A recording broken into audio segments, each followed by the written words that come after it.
Hi, everyone. As you can see, I am not in my regular home studio. I am at my mom's house in San Diego, currently visiting. And this is where I'm coming to you from. I wanted to pop on and give a little intro to kind of this discussion between Chrys and I. Attached, I think I'll put it at the end of the video. I will attach a second video, so it'll be as one, but it'll be attached at the end there. A message coming through that I've been channeling through a light entity, a light being, and she goes by the name of Marioni. And so there'll be bits and pieces of that coming through. You'll probably see somewhere I might be channeling, although I don't make reference to it during our discussion. The video that I'll be attaching to the end of this, I don't remember if I say anything or not, but there is another message coming in at the end of the video that was brought in a week ago or so, but it was videotaped, and so I will attach it to the end. I have to say I don't even remember what it's about, but I will attach it to the end of the video, today's video.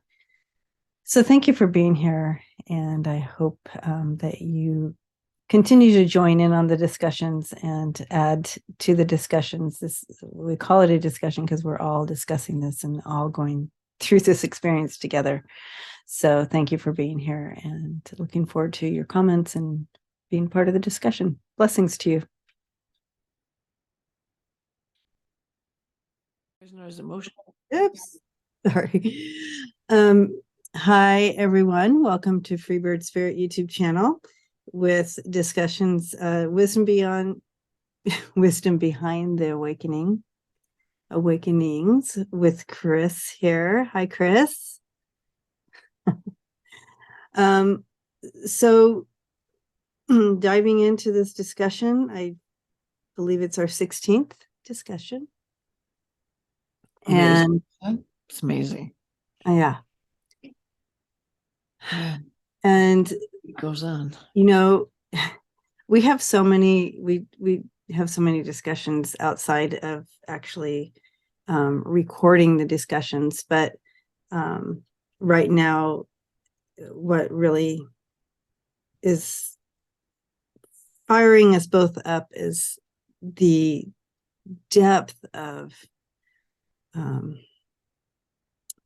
I don't know, the word misogyny comes, the depth of the patriarch is so I don't know, how would you call it?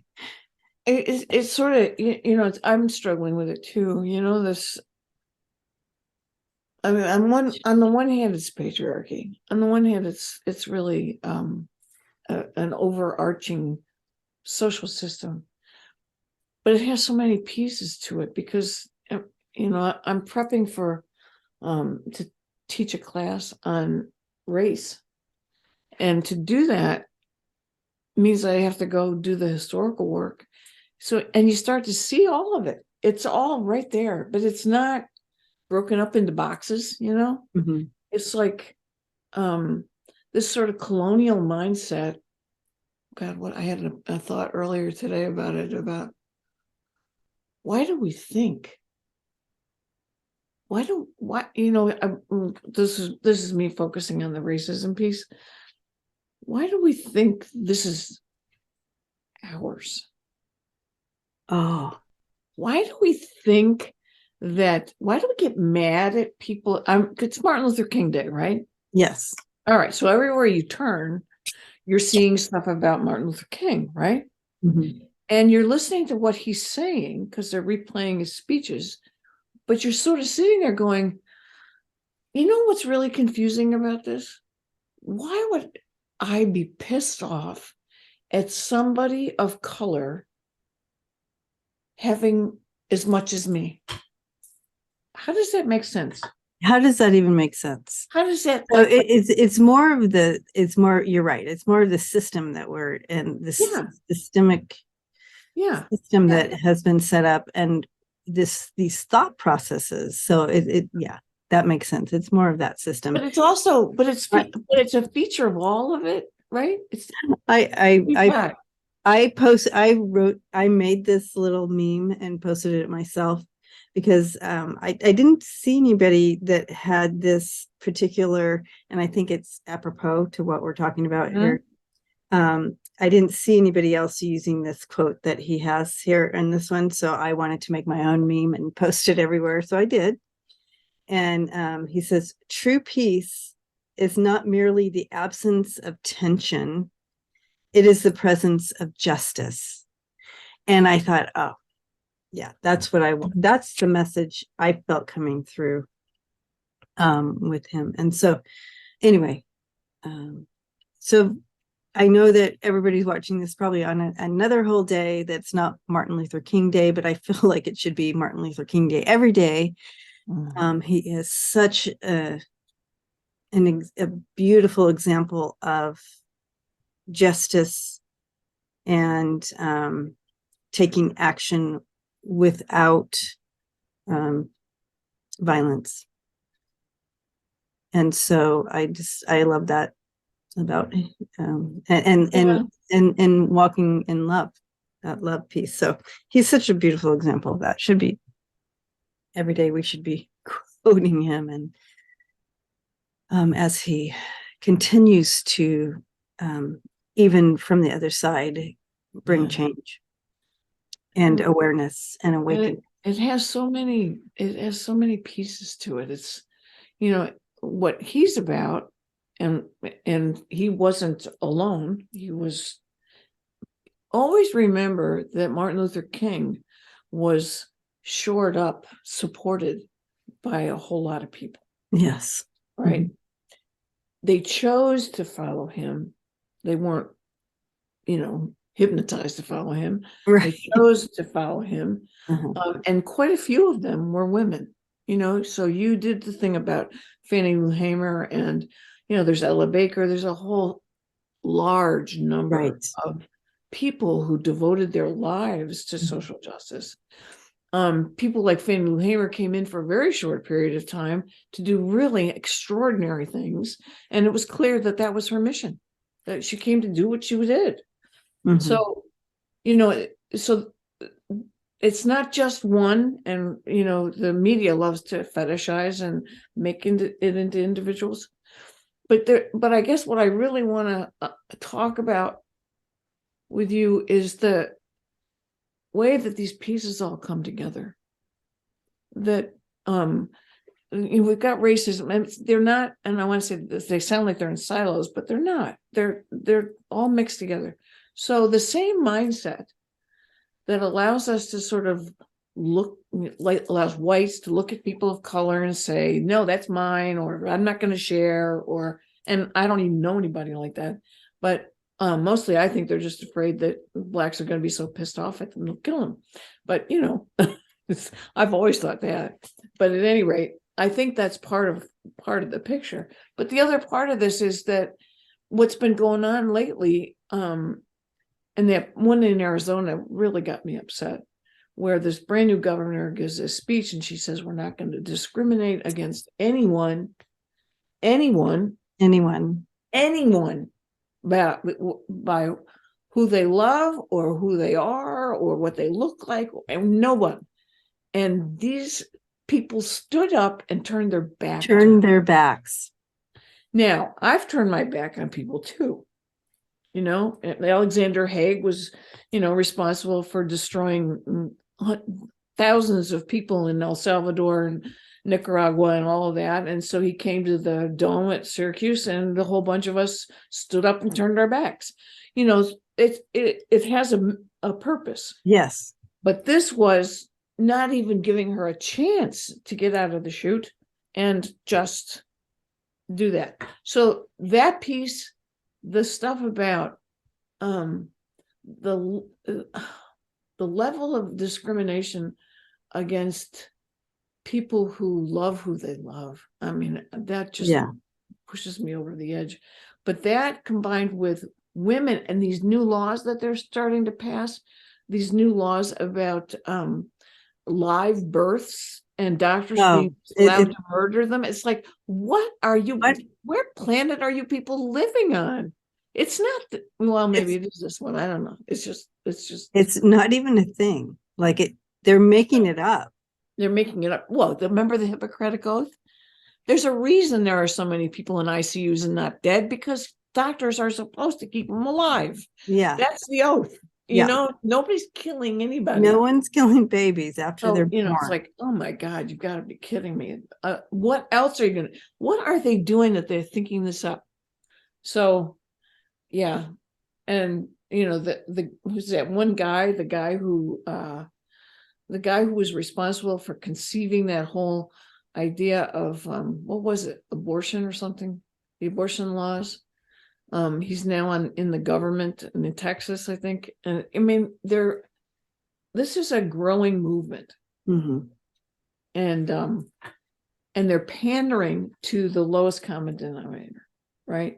The sort of 10 people, and I'm going to exaggerate on purpose, the 10 people who believe that the government is only Christian, that the government is run by Jesus, and that only white people have that kind of benefit, and women are subordinate to men. I mean, we might as well be living in Afghanistan, So, and you have to wear sleeves. Oh my God, that was the one that put me over the edge. And I sent you a text that said, so we should get huge numbers of women to just walk through the Congress sleeveless. Yeah. Okay, I'm going to walk through the Congress sleeveless. I mean, it's time for some marches, and as soon as the weather breaks, we're going to see it, because this is ridiculous. This is absolutely ridiculous. And then the Social Security thing. So now we're going to go after old people too. So the only people going to be left standing are so-called straight, white, male. What else? That's it. That's it. God forbid that they should have any disabilities, because they're going to get rid of Social Security. Right. So, yeah. And they'll go after healthcare, and then so not only Social Security, but Medicare and Medi-Cal. Yeah. Healthcare, Obamacare. Yeah. They're going after it. Yeah. And the interesting thing to me is they have all these people they're stringing along that need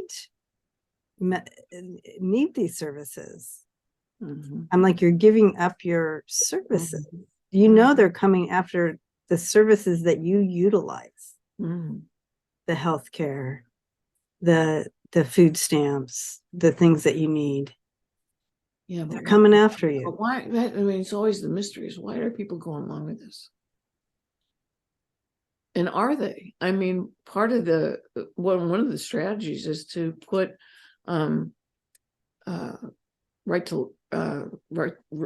choice ballots out for people to vote on, because they know that people will not allow that to go on. But why would you do it in the first place? If you know that the public's going to vote it down, why would you do it in the first place? It's the whole thing's just, and at this point, you sort of say to yourself, how many times do I have to live through this? Right. I know. It's like, oh, here we go again. I'm going to put this over here. I have the little heater on here, and I feel like it might be loud into the mic. Can you hear me okay? Yeah, I can hear you fine. Yeah. So that's what raises the question. A lot of questions, actually. I mean, we're not here really just to report, although it's important to say what's going on. But if the highest vibration is love, how do we stay there when we're so pissed off? Yes. If the highest vibration is love. How can we stay in it when we're having to live this out, when we're angry and there's injustice?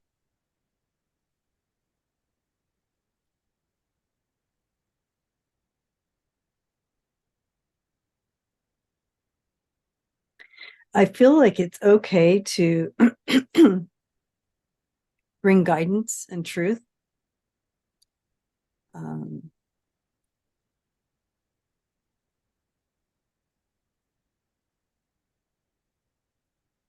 And it doesn't have to be violent. It doesn't have to be violent in your wording. It doesn't have to be violent in your actions, in bringing light into the darkness, or bringing light onto injustice.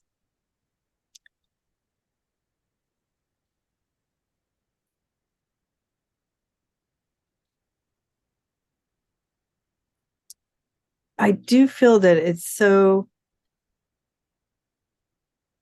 doable. However, we're having this human experience, guys, and we are emotional beings. That's part of I feel why we come here, is because we get to feel emotions. We get to experience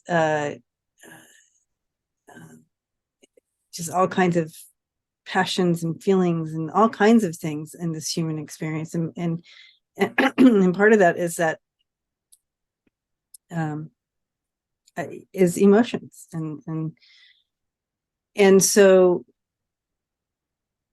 but that can wreak havoc when you're trying to respond from a higher space of love, and because our emotions can get a hold of us. And that's where you find violence. That's where the violence comes in. It's through those human emotions. That's what I'm struggling with, is this piece about why are we coming here at all? It's like I've got the party line, right? I've got line, and I can say it all, but there's a part of me that sort of sits here and goes, if we go to the other side and we know these things, why are we coming here to get lessons? It's sort of like, what do we need to be human for? And you're saying it, you're saying it for the emotions, right? Because the emotions aren't there. And it's like, well, but they have to be there if there's love. If the highest vibration is love and they know that, then clearly there must be something there that they're feeling. And so why do we have to come here and go through all this crap? And so, but they don't know what it's like to be really angry. That other side to things. All you know on the other side is love, right? You're just in this intense acceptance and love and wholeness. And the only thing I can compare this to is that to fully embrace this is if you experience some of the opposite of it. So if you've to experience hate and the emotion behind hate, and then you experience love and the emotion behind love, how much stronger is it now? The emotion of love and of that, if you experienced hate, right? I'm in a struggle. The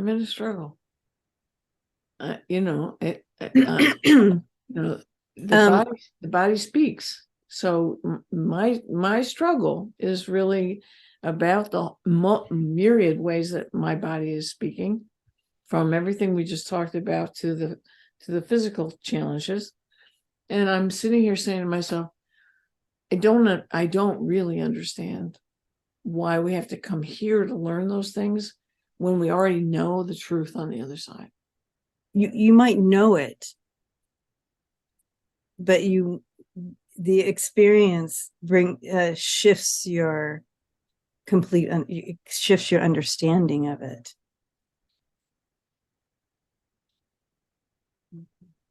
You're like, I don't. What? You're like, I don't care. I don't. No, I'm not feeling that kind of cranky. I think,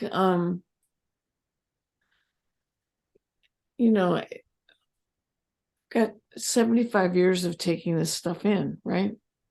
So I sort of, I'm at this point, and it's a point, and a lot of it has to do with you, the conversations we're having to do with pushing me to a place of being really focused and honest with myself and with what life is. We talked about the death sentence, and we talked about what that means and all of that. And, and your son has come in and sent messages through me to you. And, it's like all of that's there, right? And it's all pushed me. And then we get a visit, right? We get a visit from a new friend, right? So I want to ask questions, but I think the biggest question for me is, well, I don't know, maybe I'm thinking out loud, but yeah.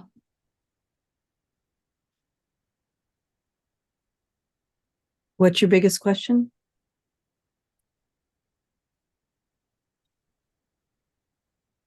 Well, I think where I'm catching myself, I'm catching myself at the same time. I'm sort of seeing that, there's so many good people in this world. There's so many incredibly good people doing really good work. And we all might suffer in our lives through various stuff, but many of us, most of us, will turn around and help somebody out who's standing next to us for no reason at all. Or be kind, or be fully loving, or all of that.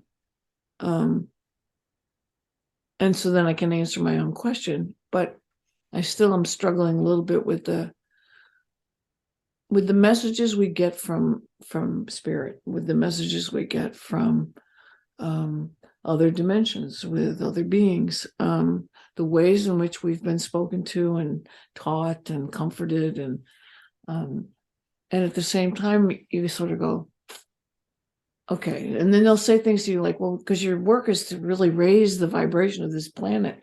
It's like, well, if that's what my work is, why can't you just do it? I mean, you're already there. I mean, why can't you just do it? So there's a part of this that I'm struggling with, not unlike other people. And of course, we've grown up in cultures that want to give us all the answers with they'll give us a book and say, read this book and it'll change your life. Okay. But then read another book and that one will change your life. And we get little rules, little packages that say, here's the way it works. So what are you grinning about? It is a mystery, isn't it? It is a mystery. Yes. What you need to know is that you've chosen to come here. And there's purpose in you coming here for your own growth, your own vibrational frequency shift.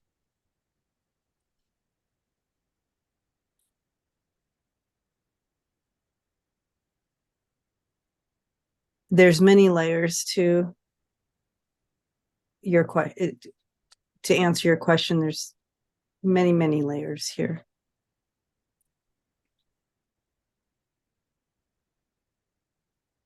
But what you need to know is that you've chosen this. You've chosen this playground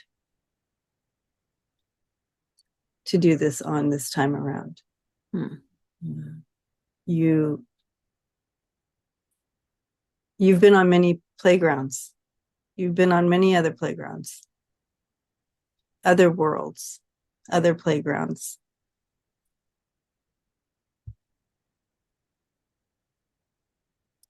This one gives you a unique opportunity of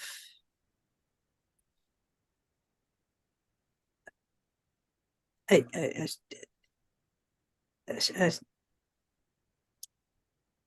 fast track shift.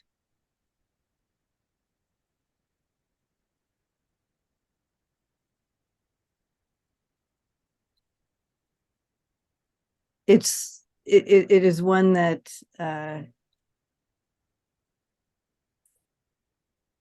you don't have any memory when you come here. You don't have memory of your connection, your collective connection, the connection to love, the connection of home. You forget, right? So when you come here and you have none of that connection,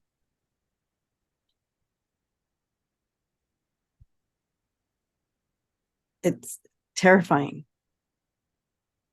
And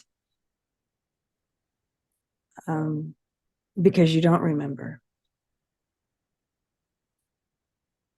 And it offers it offers a unique experience of fast track growth to the deepening. And I understand your question is, but why? Because why can't we just learn while we're home in a classroom there? There's nothing like experience and stepping into a darkness and vulnerability.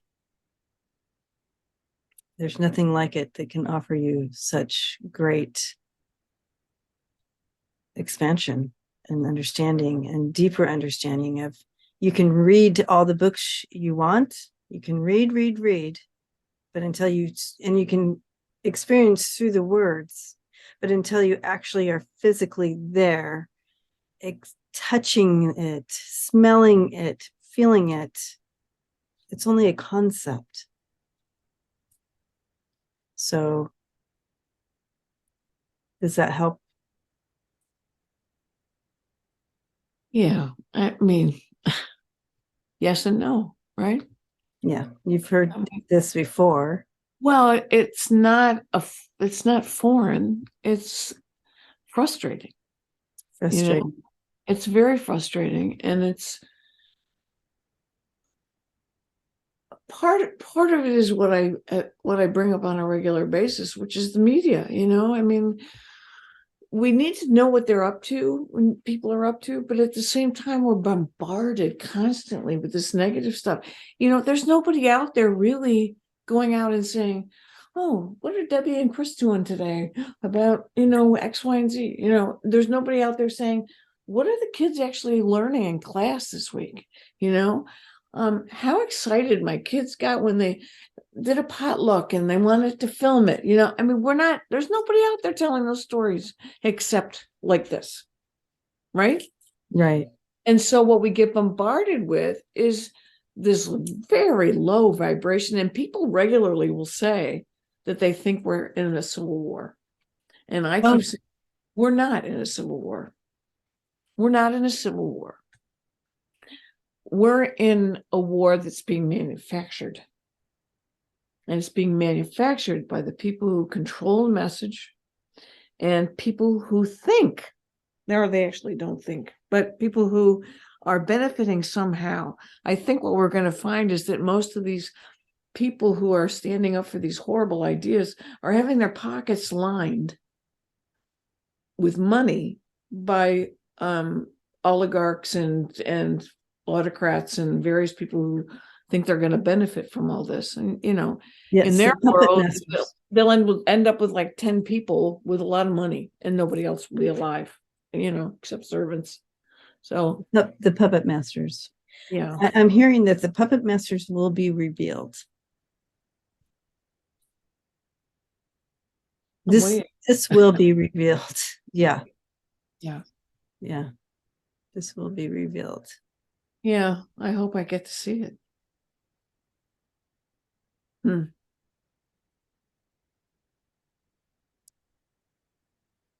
It's interesting because, the most interesting thing to me is that it's so blatant in our faces. Mm-hmm. And they will literally say and do the craziest things right in our faces, right on the media. Because they know it's almost like, because they'll just get away with it. When before they would never get away with any of this. Like, it would not have been happened. Or they were, I don't know. What's his name? Clinton got ousted from the presidency for having an affair. So that is like just so minute compared to what's happening now and what 45 has done. It's progressive, right? I mean, what we've watched over time, and we talk about this all the time, we've watched, we looked at other centuries, watch these progressions, right? Yeah. I don't remember who I was talking to the other day. We were talking about a couple of how just a couple of decades after we stood up against a whole bunch of stuff, it got quiet, right? Mm-hmm. And you talk about this too, that there's a period in here where we thought, kick back, we can kick back now. We've got gay marriage, we've got, the anti-discrimination laws, we got affirmative action, we've got, pro-choice, we got all this stuff, right? And people died getting all that stuff. So we've said, okay, so we did this. So then we sort of went, okay, so we knew there were some people out there who didn't agree with it, but we thought it's okay. The laws are in place now. Now we can move on to the next level, right? And then Donald Trump happened, who is a vehicle, not a thinker, a vehicle. Mm-hmm. A vehicle who made what's his name, George Santos, possible. Made every con artist, grifter possible, because he stood there and said, go ahead, try me. Yeah, I'll just sue you. I'll just keep suing you. I find myself saying it now, like when I've got a medical bill that I shouldn't have to pay because it should have been covered already, and they told me 4 different times it was. Fine, go ahead. I'll sue you. Right? In words that never come out of my mouth. It's like, I'll just keep suing you until one of us dies. It's that kind of, and that's where he is. He's like figured out the system. He's figured out how to grift it and but the thing that's more amazing to me, although, there's a whole bunch here, but Ronald Reagan in 1980 started some of this, even though you brought him in the other day on your channel, that he came in and basically said the government's our enemy. And people bought it because Ronald Reagan said it. My father used to call him his man, terrible fights about that.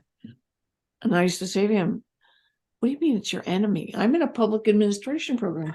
I don't see enemies. I see people trying to do good work. What are you doing? So it's that kind of thing. But it started with him, and it started with him taking away the fairness doctrine. So, Rush Limbaugh could have a show and Fox Network could have a show. And so anyway, it started a while back. It presents us with a daily challenge, how to keep perspective. That's really it. So it comes down to, what do people believe, but why do they believe? So why do they believe this outrageous lies? The main one that they believe is that your taxes are paying for Black people to not work.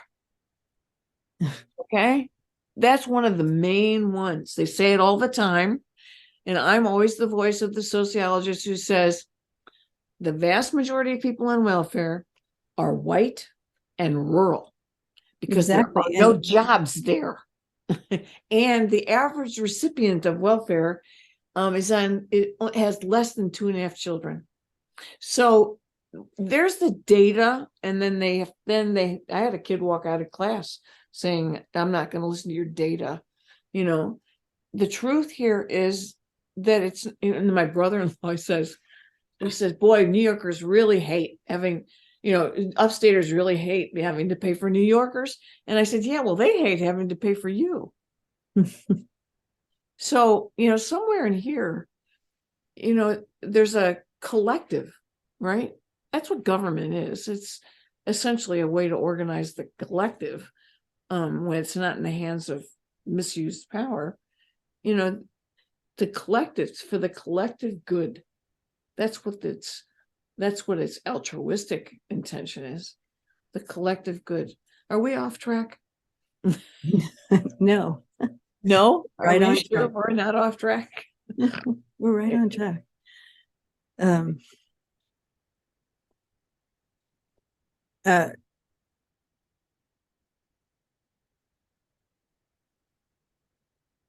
The question is where is this headed? Where are we heading with where you have such a dichotomy in what you see and hear and believe? And it really narrows down to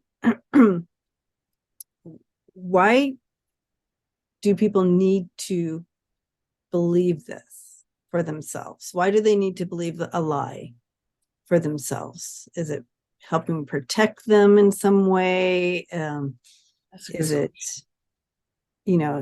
things have been playing on their fear? Are they playing out their childhood still? Or, what are these narratives that people continue to hang on to, and why are they doing it? It's like, it becomes down to these personal things. But then you have, and it is the majority of people who aren't drawn in by the sound bites, aren't drawn in by the lie. That, and where it comes into a problem there is that they're not active. They're not actively continuing to bring out the truth and advance everything together.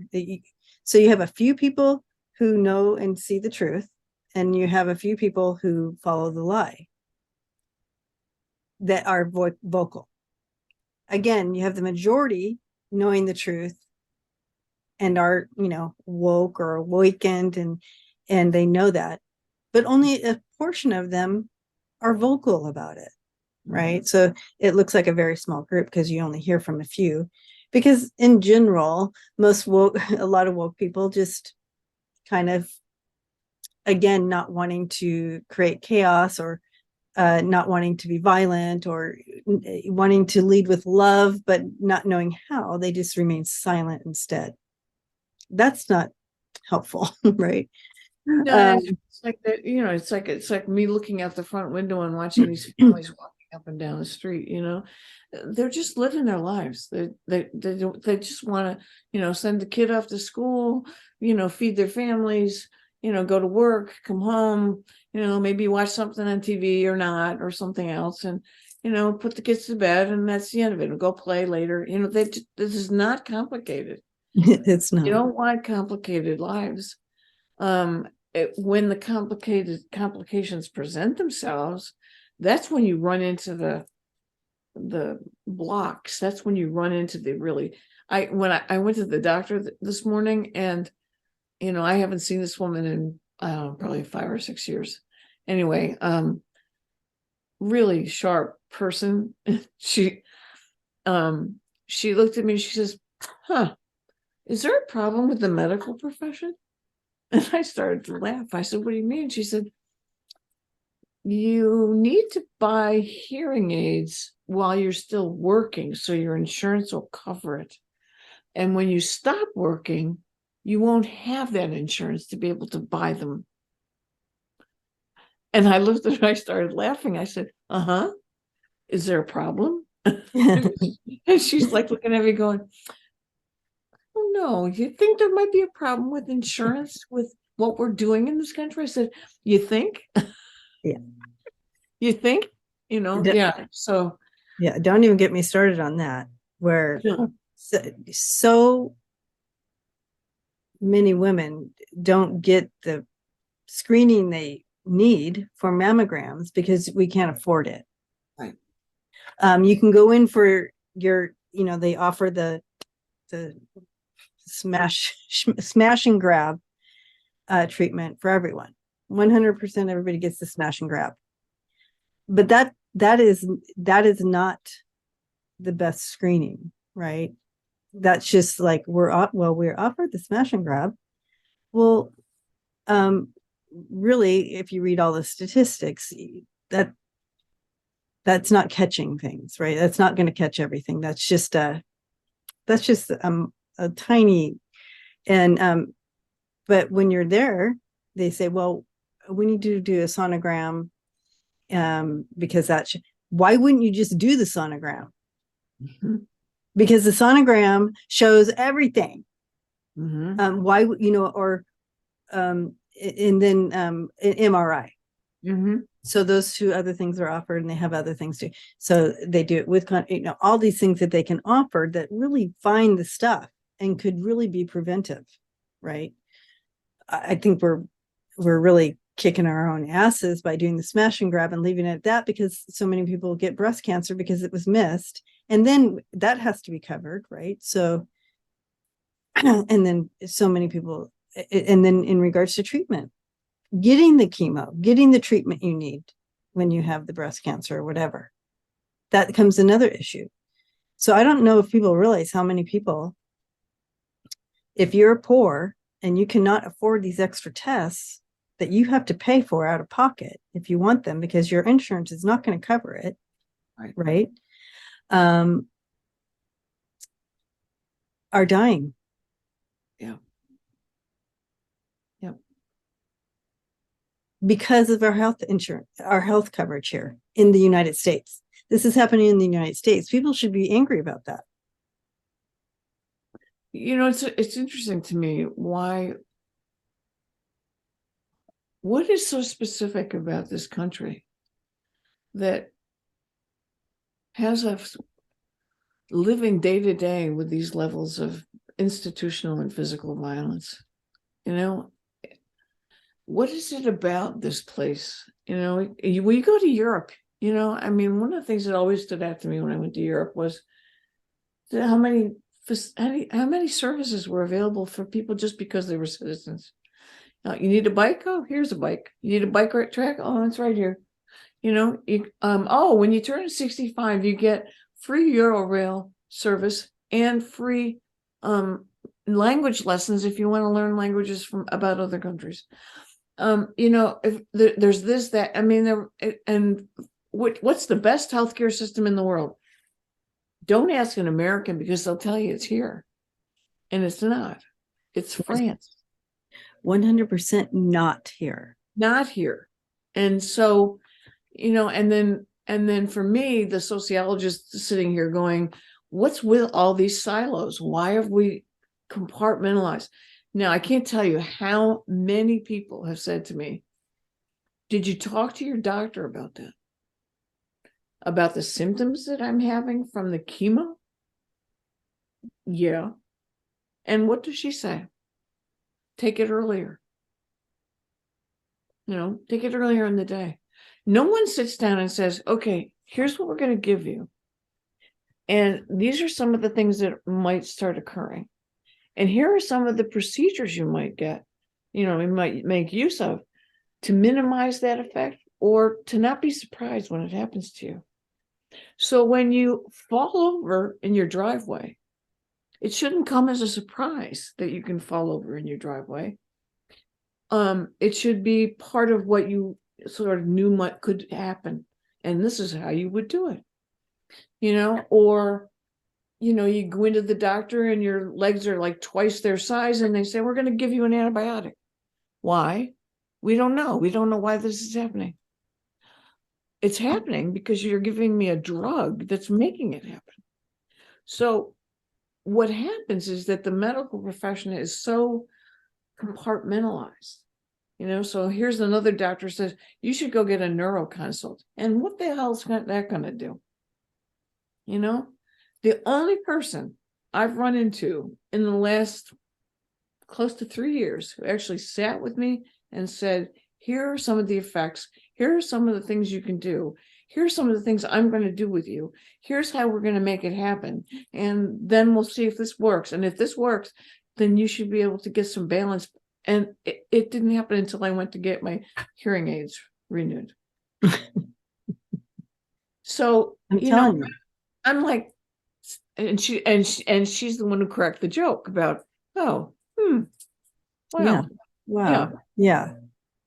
It's our system is scary. I think we're onto it, Debbie. I think we're onto something here. Yeah. I think we're onto the way in which these systemic levels of frustration yield huge quantities of frustration and anger.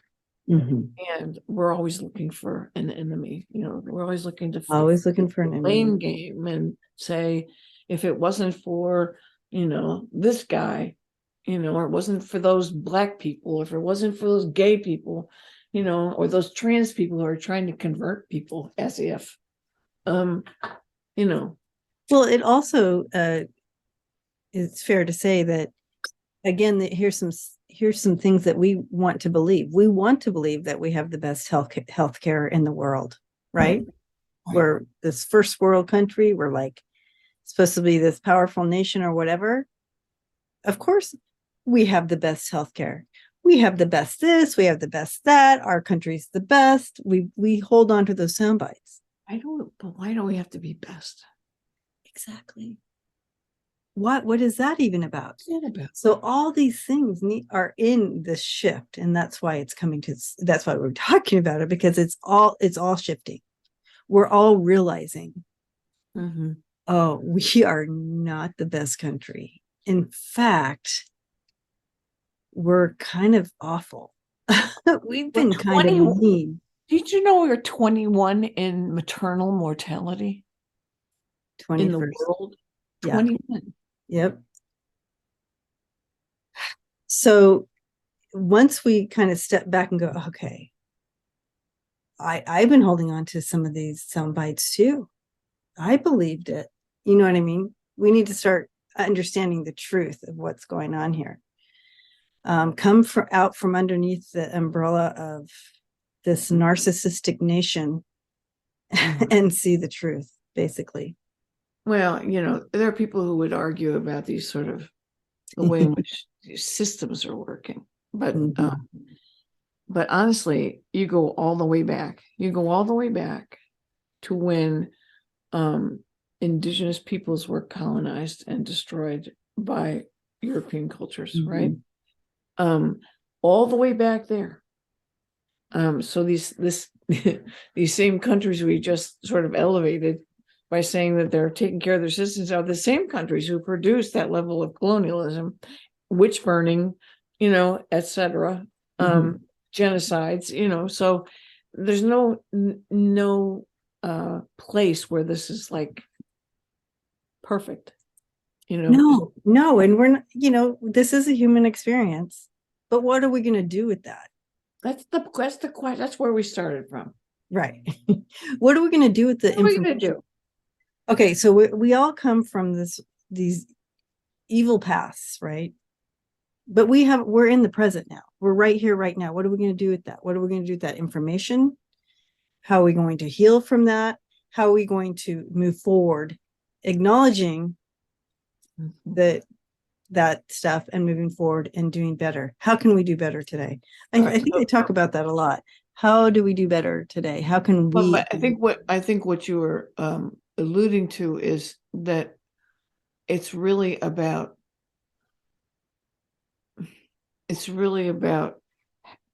being mindful of what the kind of consciousness we're bringing. Where does it?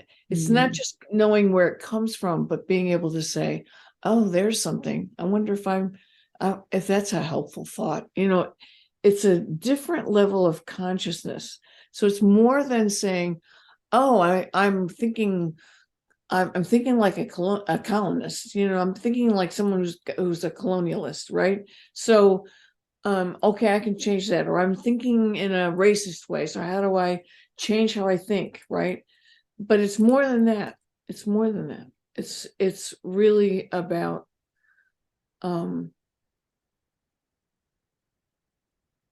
trying to bring us back to zero, and bring us back to what is zero? What is zero? Zero is I'm sitting here looking at you, looking in your eyes, looking in your face, feeling, emoting with you, talking with you, and empathizing, trying to understand you, trying to understand me, trying to what's going to be the next thing we're going to do that's going to make us grow and do better things together. How is this going to affect the rest of our lives? It's all of that. It's not an accident. There's a puzzle piece behind your head. A big one. A big one. Can't miss that. It can't miss that. No, putting the pieces together. So as you notice, I am not in my regular digs here. I am at my mom's house. And so that's what you see here in San Diego. And what you can't see off camera is I have several pots and pans catching water that is dripping through. Because during this recording is during the big storms in Southern California. So we are getting quite the rain. But yeah, not a mistake, the puzzle piece. Okay, so I can't get away from this, Chrys, and I apologize, but I do have and everybody's like, where is this coming from this discussion? But I feel like it's part of the discussion, so we need to follow this trail.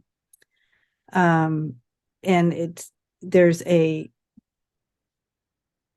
brother figure here, but it's not from this lifetime. A brother of yours, not from this lifetime, with you right now in this discussion. So this would be okay, one of your blue brothers. Oh, yeah.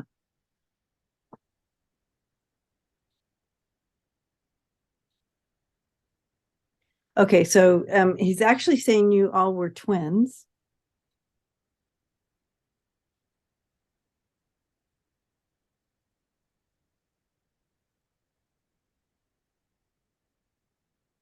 Or somehow connected like that. Anyways, he literally came in when you were talking about this. And so I was trying to connect. Okay, so why you're showing up for her now, or what? What are you doing here?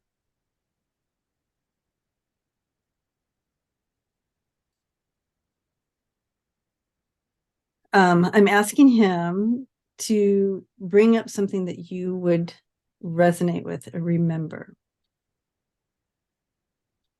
I know it's not from this lifetime, so you're like, how am I gonna if I don't remember it?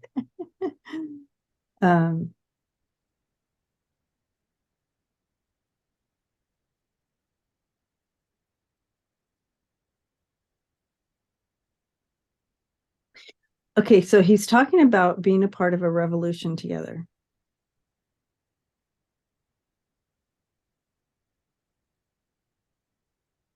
And he's like, not like the type of revolutions that you would know in this lifetime, but it was to bring about change. and advancement in the society that you both lived in. He wants you to remember this. He wants you to remember this lifetime. He wants to spark some memory for you for it, because a lot of the answers that you seek are there. In understanding and remembering this revolution will help you now, he's saying. Oh, interesting. Okay.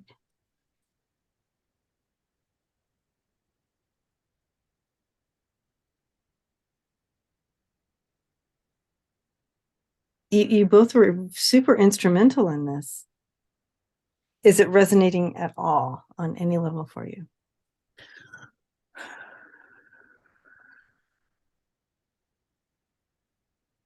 I want to say yes. Well, I mean, if it's not, then we have to keep. No, I'm feeling, I'm full of feeling, but I'm not sure what it's connected to. Okay.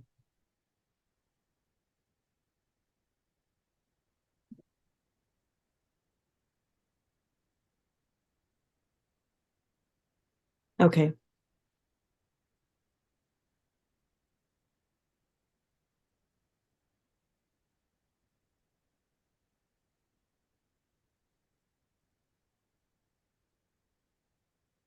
He's calling you. So it sounds familiar. It sounds similar to Rayani.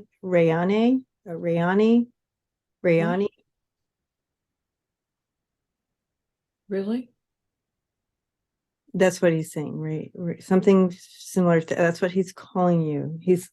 It's like he keeps calling you and calling you, trying to help you remember.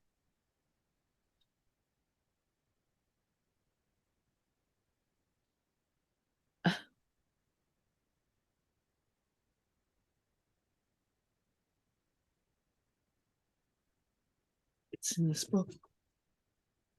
No, it's not. Yes, it is.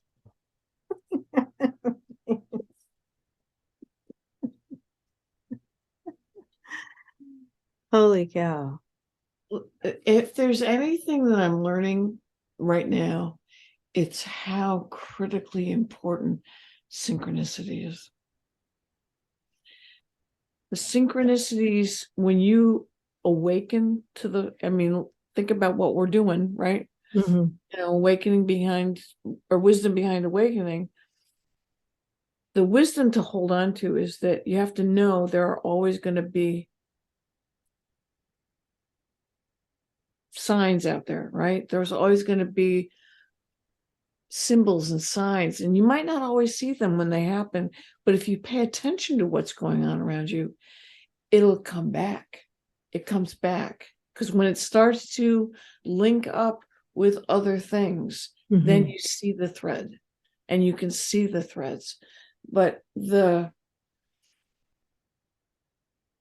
it's not an accident that I moved to this house. It's not an accident that I moved to this neighborhood. Everything fell into place. It's not an accident that one of my closest friends is across the street, who I met, and we moved in on the same day. It's not an accident that I met her at a workshop 2 hours away. It's not an accident that she claimed, to have had an experience that I knew I had been part of a long time ago. So, none of that's an accident. It's not an accident that you and I have come together, that we came together when we did, how we did, that what we're doing, none of it's an accident. These are all, if there's any one lesson to learn out of all of this, it's that it's all, and the where you started today, purpose. Purpose. It's all about purpose. Purpose. Every bit of it is about purpose. The question is, what's purpose? What? Right? But when you see those things line up, then there's something much bigger than you going on here. I think that's real. And now you're clothed in rays of light. You know that? No, I don't. I didn't know. Look into the. I can't see it because I'm on my screen. I'm like this big. Oh, all right. You are now bathed in streams of funny. Yes. Yeah. So. All right. So He wants you to, he's calling you, he's calling your name so you remember. So I don't know if you're going to spend time writing and having it kind of flow through you. But he wants you to remember this is going to be very helpful in understanding some of these things Can you, in this revel. does he know what my name was? That was your name. Oh, I thought that was his name. No, he's calling to you. All right, say it again. Something Rayana or Rayani or something like that. Got it.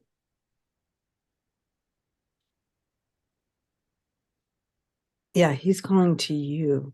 But He's calling your name. He's thinking if he calls your name enough, you're going to remember. He's okay. So what he's showing me here, you know, when you take a lighter and you click it and it sparks, click it. So that's what's happening. He's sparking, it's sparking, and pretty soon it's going to light. The more you dive in, it's going to, all of a sudden, it's going to be there. You're going to remember. He says it's time. It's time for you to remember. It will help you understand the revolution that you helped with him will help now in our time here. Do we know how long ago it was?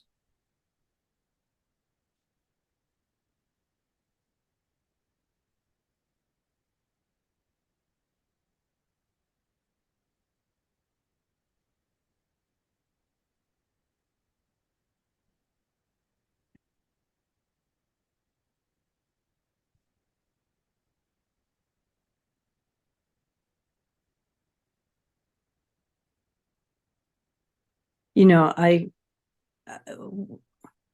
I'm getting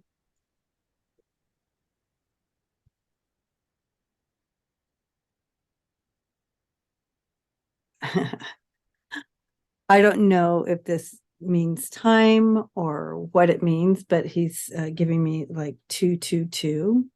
So that could mean so many things. So I don't know that he's actually giving us the time. I'm not getting a sense that it's a time, but it's something about it was all aligned. But he's giving me the numbers 222 here.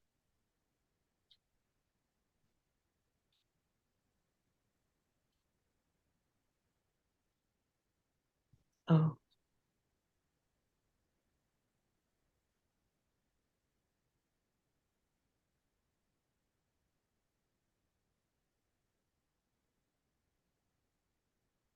He says it's also important because something in the future that hasn't come in that you'll be doing together. Something in the future that what? Also something, it's all connected. What's all connected? Like there's a future thing happening and a past thing happening and all these things that all connect, all happening at the same time. And he said that who will be doing it together? Well, you're all part of it. It's you and him. Okay. Mm-hmm. All right. Yeah. Thank you. Thank you. Easy for you to say. I'm sitting here going, what? Mm-hmm. Mm-hmm. Mm-hmm. Mm-hmm.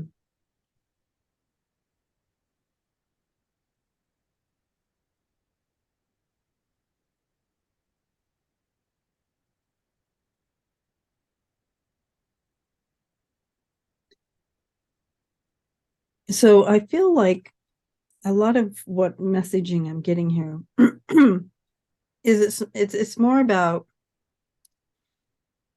we can expect a baby to know how to cook a meal, right? You can't expect a baby to know how to cook a meal. Okay.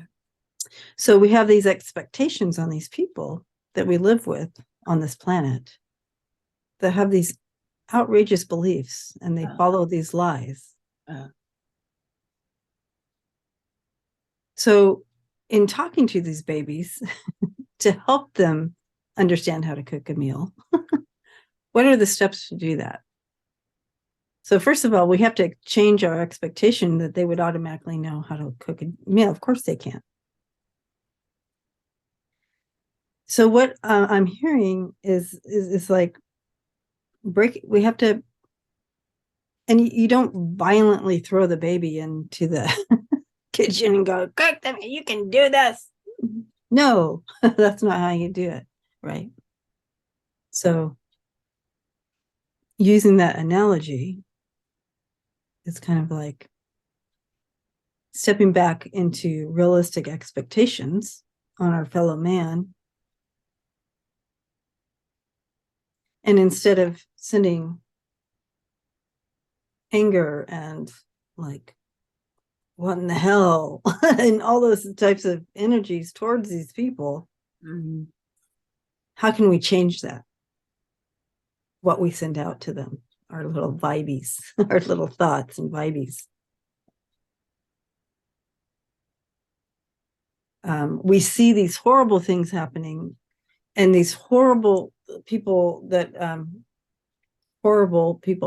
who make these outrageous laws, like, you have to wear sleeves, or you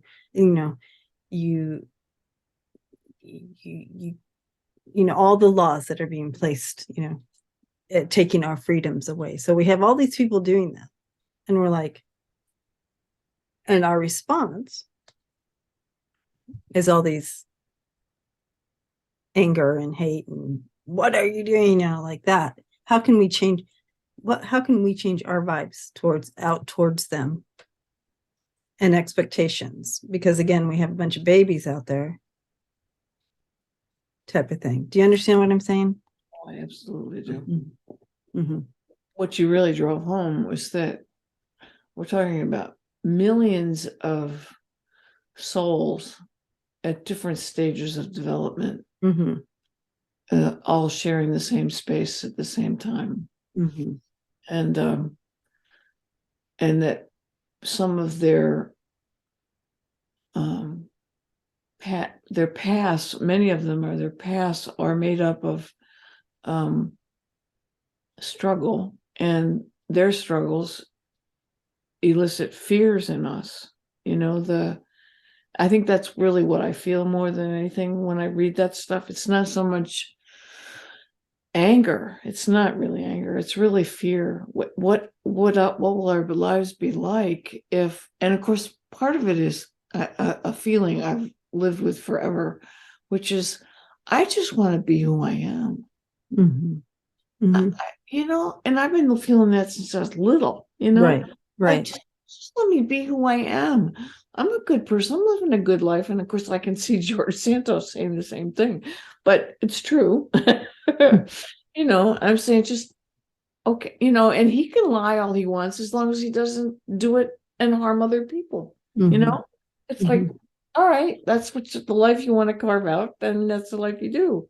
But leave me out of it. It's that kind of, but yeah, it's really, it's like, I think that's more than anything when I read the articles in the paper and I read people's stories, and it's like I just feel extraordinary sadness that they can't just live in love and light and be left alone,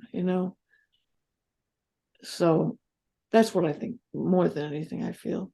And I think it's like I had someone talk to me last week about being sort of a violent person, and we had this really long talk. It was more like a counseling session, but it was a long talk, and what I said was, what you're really describing with all your rage is all your sadness, all your hurt, and all your sadness, and that the only way you're going to stop doing what you're doing to yourself is to take time out every day and just grieve, just cry and grieve. What you need to do to just give give time to the hurt. Mhm. It's there, and Yeah. it's there for everybody, and just let the feelings run through you. She says, well, what do I do? I mean, what I said, just an hour or two every day. Just let yourself cry. Just let yourself grieve. Eventually it leaves. But it's so much better than, cutting yourself or hurting somebody else. So, So you've circled it back to, our yes. personal responsibility within our own selves and recognizing how we are responding and reacting to being here in this Yes. human Yes, experience. yes, mother. Thank you so much for helping me circle back to the beginning. Yeah, answering my own questions. Yes. Mhm. Right. Mhm. Right. Well, I just want to thank everyone for hanging out with us through this eclectic discussion today. And hopefully just bring an awareness of what we're capable of doing within our own selves and recognizing where what we have control over in our responses to things. And what does that look like? What kind of vibes are we sending out there, right? And that would be a good start. And recognizing if we are displacing grief into anger or fear into protection, all these things. So recognize those things. But anyways, Chrys, thank you. Blessings to you. Thank And you. thank you everyone for hanging out with us today. And we will see you all next time. Hugs.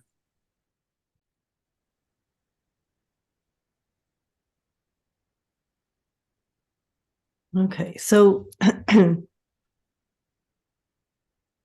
this being that's here, she's referring to herself as mother, and that's all I keep hearing is mother. So I'm just going to go with that.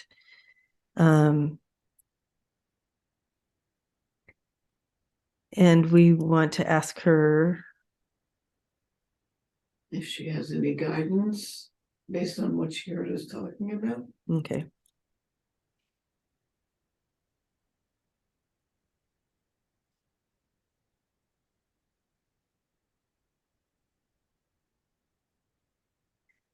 The earth is going through a glacial shift.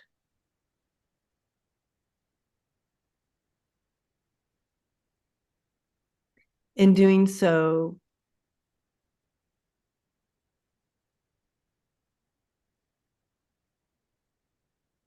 it's bringing a shaking.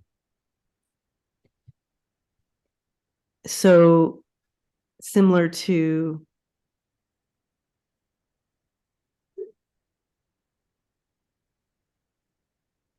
if you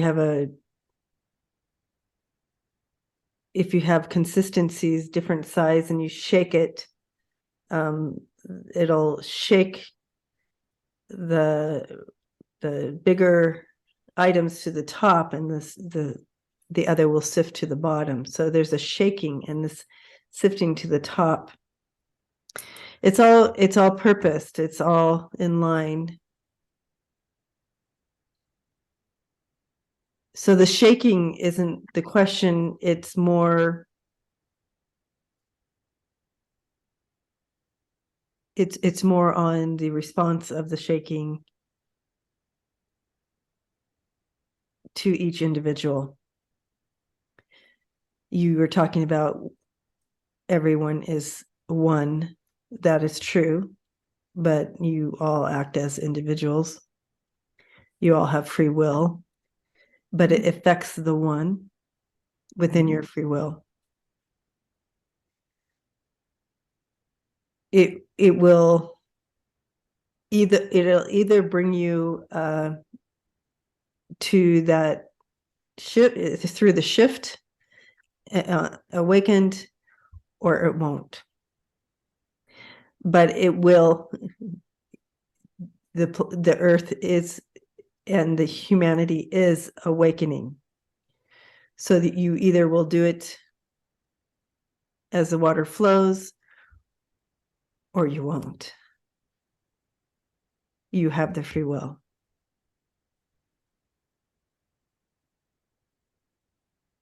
But it's happening. So it's like you would say that the train is moving. There's nothing that's going to stop that train. The train is already on track. There's no brakes or anything in this train. The train is moving. So this is happening. The train is moving and humanity is awakening. So you're either with it or you're not.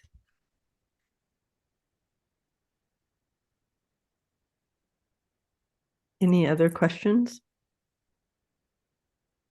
Can't you talk about love? Love.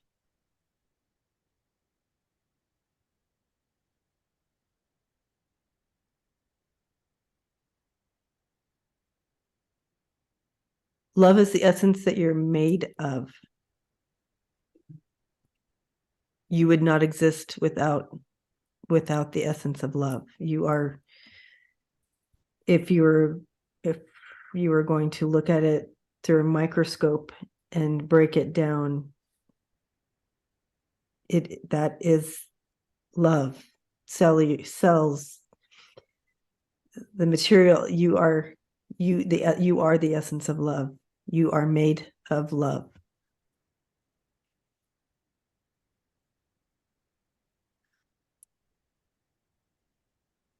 Without love, there is no existence.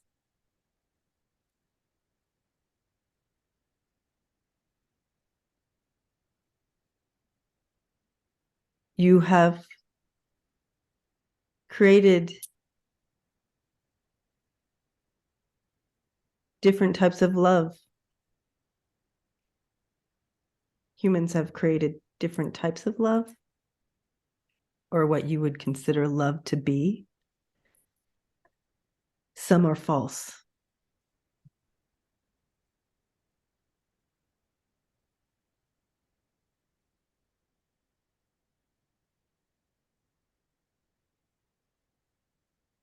Love is beyond your language. But you will recognize it when you search.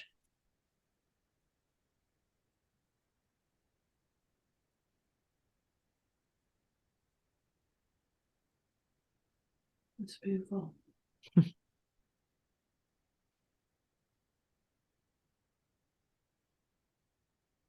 Any other questions? Is did she have a purpose in coming? What? Did she have a purpose in coming to talk with us?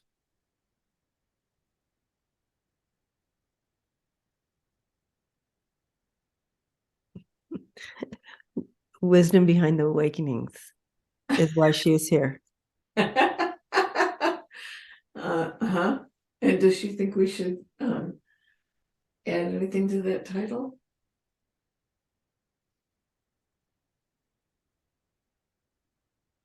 Love is the wisdom behind the awakenings.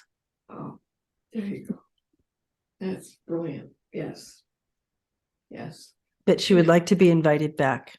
Oh, that would be lovely. And Luna thinks so too.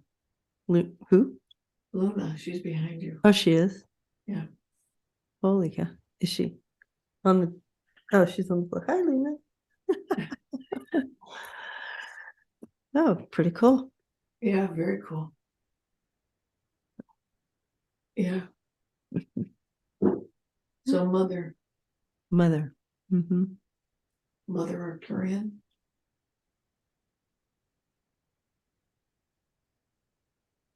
Yes. I am Arcturian, she said. Yes.